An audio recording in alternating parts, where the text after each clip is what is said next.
Hello and welcome back. It is time for another Kellerman vlog. This is where I reread the murder mysteries by author Jonathan Kellerman, and we discuss them. Things that I like, things that I don't like, things that bother me, all sorts of interesting stuff.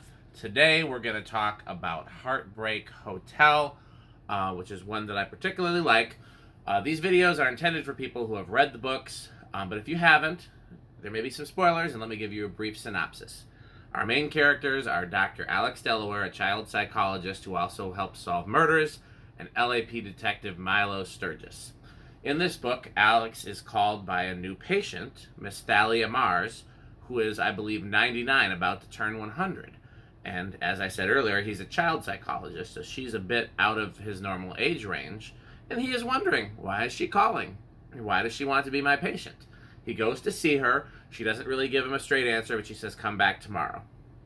His curiosity is piqued. He comes back the next day and she's dead. And he has seen enough murder scenes to know that it was not, despite her advanced age, natural causes. So, the book is about solving her murder, which also involves solving why did she come to Alex in the first place.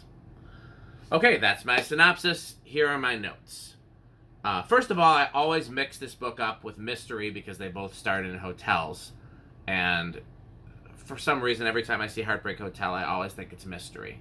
For some reason, the hotel is stronger in that book, even though the hotel is more of a character here. I like Thalia. I really like her as a character. I like involving mobsters. That's a bit of a spoiler. As usual with Kellerman books, I don't love the ending. It's underwhelming, and I have mixed feelings about the shooting. Too many of the villains in Kellerman books end up dead, which I think is too cute. I know it's a very easy way to make sure that justice is served. You don't have to worry about what happens in court, arrest records and lawyers and convictions and appeals and all of that. But it just happens way too often. And I really wish that fewer of the books would end that way. So here are the notes that I made while reading. The paramedic just took Alex and Milo at their word that the paramedic, he was talking to the police, Milo, with no verification. It's just like, you hand him the phone, oh, it's the police, here, talk to the police.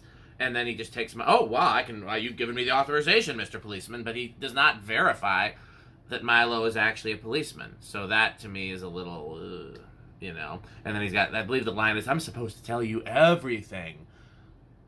But you were not going to tell Alex anything until Alex said, here's the police.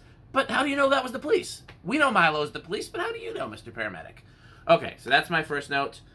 While I love the character of Belinda Wojcik, and I might be saying her name wrong, her speech patterns are not common with any autistic person I've ever known.